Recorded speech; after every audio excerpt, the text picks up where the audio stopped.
All right, how many of you have ever had something taken away from you in your life only to realize how much you appreciated it after it was gone? All of us, right? So my talk is actually on the power of appreciation, and I learned about appreciation in a pretty significant way when something pretty important got taken away from me, and that was actually my professional baseball career. So I grew up playing baseball, and I was pretty good. I got drafted by the New York Yankees right out of high school. Didn't end up signing with the Yankees because I got an opportunity to play baseball at Stanford. Went to Stanford. Then I got drafted by the Kansas City Royals, another pro baseball team, and I did sign a pro contract. And as many of you know, the way it works in baseball, you sign a pro contract with a major league team, but then you go into their minor league system and you have to work your way up. So that's what I did. I went into the Royals organization. I was working my way up. I went out to pitch one night, my third season in the minors with Kansas City. I threw one pitch, tore ligaments in my elbow, blew my arm out. So just like that, after starting baseball when I was 7, my career ended. Now, as you can imagine, I was pretty devastated, right? I mean, that had been the focus of my life.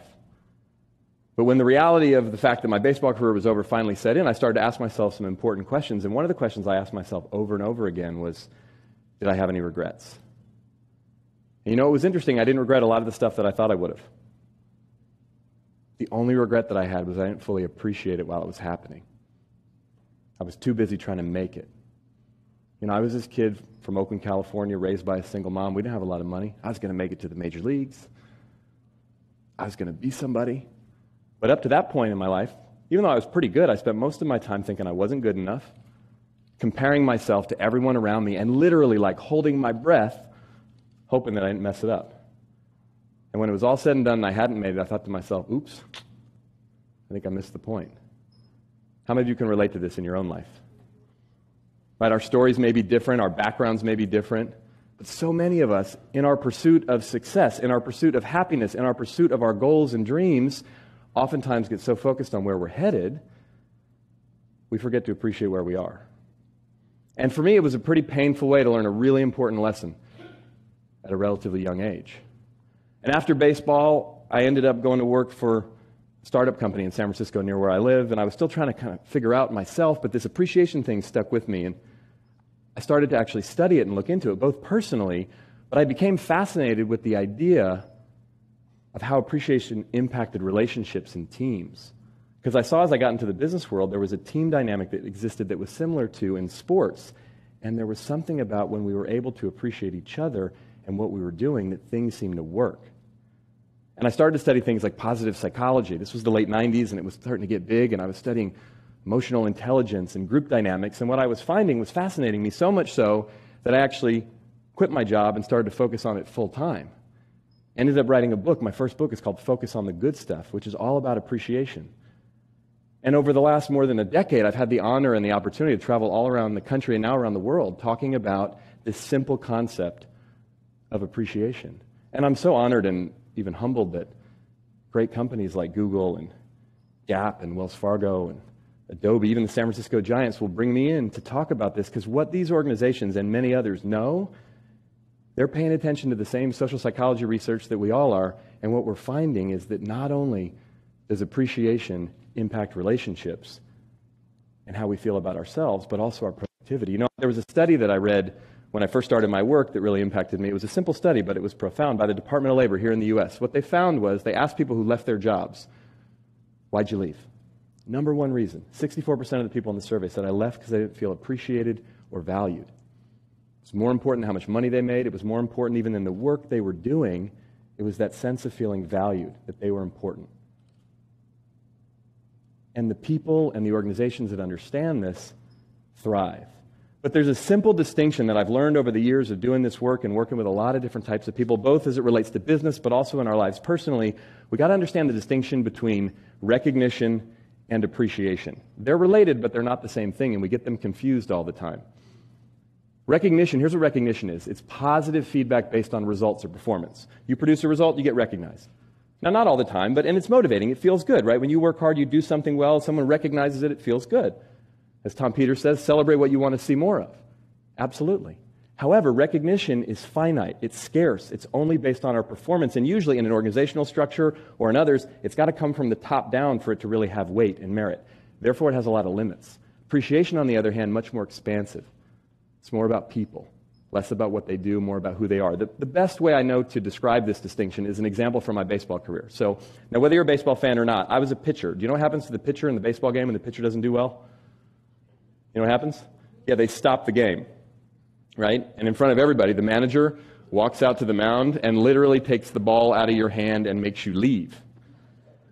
It's pretty embarrassing. Can you imagine? Imagine you're at work and you're like in the middle of a big project and you're doing something and you make a mistake, like a big one. You know, it blows the deal, it costs something, something big. And then right as soon as you hit the email that makes the big mistake or whatever, your boss bursts in and goes, hey, you, come over here. And you have to stop what you're doing and pick up your stuff and walk out. And then someone else comes in and sits down at your desk and starts doing your work for you. And oh, by the way, thousands of people are watching this happen. You imagine that'd be kind of embarrassing, right? That's what it's like to get taken out of a game. Now, if it's like late in the game, you know, it's like the 8th inning and I was just getting tired, that was fine. Because he'd come out, he'd say, hey, you know, Robbins, you did a good job, but you're getting a little tired, we're going to get someone in to replace you. I'd come off the mound, you know, high fives from all my teammates because I did a good job. But if it was like the 2nd inning and it was already 7-0, that was terrible, right? Because I'd walk off the mound upset, embarrassed, frustrated. And if we were on the road, you know, in the other team's ballpark, it was always worse. Because there'd be some mean, heckling fans right above the dugout saying horrible things, you know, about my mother, right? Literally. And I would sit in the dugout and nobody would talk to me. Right? Watch a baseball game. Again, even if you don't like baseball, just turn a baseball game on, watch what happens when the pitcher comes out of the game. There's like an unwritten rule. Oh, leave him alone. He's upset. You know what I could have used when I was sitting on the bench after just giving up 7 runs in the 2nd inning? What do you think? A hug. Some appreciation. Now, not recognition. What are they going to say? Hey, Robbins, way to go. Great job, man. 7 runs in the 2nd inning. Woo! No, that would be disingenuous. That would be inauthentic. In fact, that'd be condescending. There's nothing to recognize about the performance. And not only did I fail, personally, I failed for the team. We're probably going to lose. So look, our performance matters. What we do or don't do absolutely matters. However, as a living, breathing, often insecure, although I pretended not to be in those days especially, human being, I could have used some appreciation, not for what I had done, but for who I am. Like, hey, Robbins, you're not as bad as you just performed. Or, hey, man, you know what? You're an important part of the team. Or even just ask me, how you doing? All those years playing baseball, I can count on one hand the number of times anyone ever said anything meaningful or positive to me when I failed. So when we expand our capacity for what we think of when we think of appreciation, it's not just about recognizing results and performance, it's about appreciating people. You know, I spoke at a conference in Silicon Valley, a leadership conference about 1.5 years ago, and the speaker before me was a professor from UC Berkeley. And he was sharing some interesting research that they'd been doing at Haas Business School, which is at Berkeley. And one of the studies he put up on his slide talked about what motivates productivity in people. And what they found in the study was that when people felt recognized for the work they did, they were 23% more effective and productive than when people didn't. Made sense. But the same study found that when people felt valued and cared for, a literal or figurative pat on the back, that the people around them, particularly the person they report to, really cared about them, they were 43% more effective and productive than people who didn't. There was a 20% increase in productivity from focusing on who people are, not just what they do. That's the distinction. And people who understand this, both in business and in our lives personally, we start to have the ability to appreciate people and have it not be so conditional, and have it start being more meaningful and impactful. You know, because of the work that I do, I often get invited, ironically, to speak at recognition events. So these big companies will have these events, people win awards, it's a great thing. A lot of times they're fancy and, you know, they get to bring a spouse and they come somewhere, and I enjoy doing them. I was at an event like that a few months back down in Miami, and one of the questions I often ask when I speak at events like that is I'll ask the people in the audience, the award winners, what is it about being at this event or getting this award that had you feel appreciated, specifically? And I'll have them pair up and whatnot. You know, there's a couple hundred people in the room at this event in Miami, and one after they were done talking to each other, I had a few people raise their hand, and one guy stood up, and he said, you know, I hadn't thought about it specifically until you asked the question. He said, but you know, when I got this award, I was really proud. It was a big deal. I went home and told my family, and he said, you know what? My son told me he was proud of me. He said, that was the most meaningful part. And that's often what it is. It's something simple. It's something personal. It's not some big deal. It's something that means something to us. So what can we do? What are some simple things that you can do, that we can do to start expressing our appreciation for other people more effectively? Well, the first thing we got to do is we got to look for it. You know, there's a great saying, you almost always find what you look for. And we got to look for it. How many of you notice with some people, it's hard to find sometimes? You ever notice that? You got to look hard. But remember, appreciate doesn't mean like, doesn't mean agree with, doesn't mean, hey, let's be best friends and let's go hang out. It means recognize the value of. You can recognize the value of any human being at any time for any reason. It's less about them and more about you. When we look for it, we find it.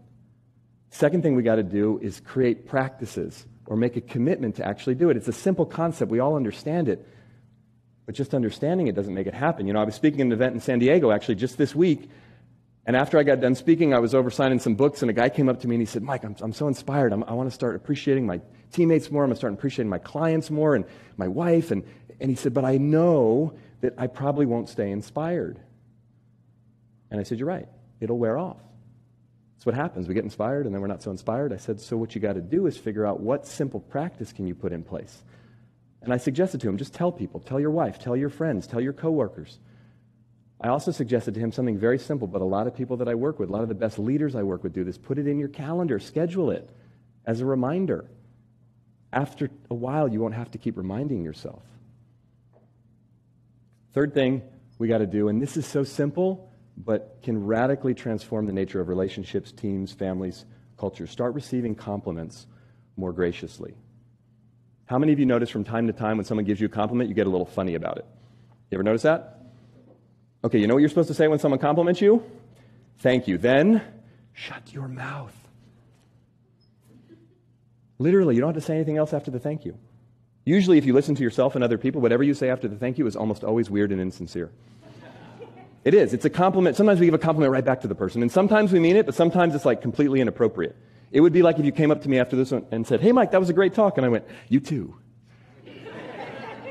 That's weird, but even worse, we argue with people. You ever do that? Someone gives you a compliment, you go, oh, no, it's bad, it was terrible. We start cutting ourselves down. Don't do that.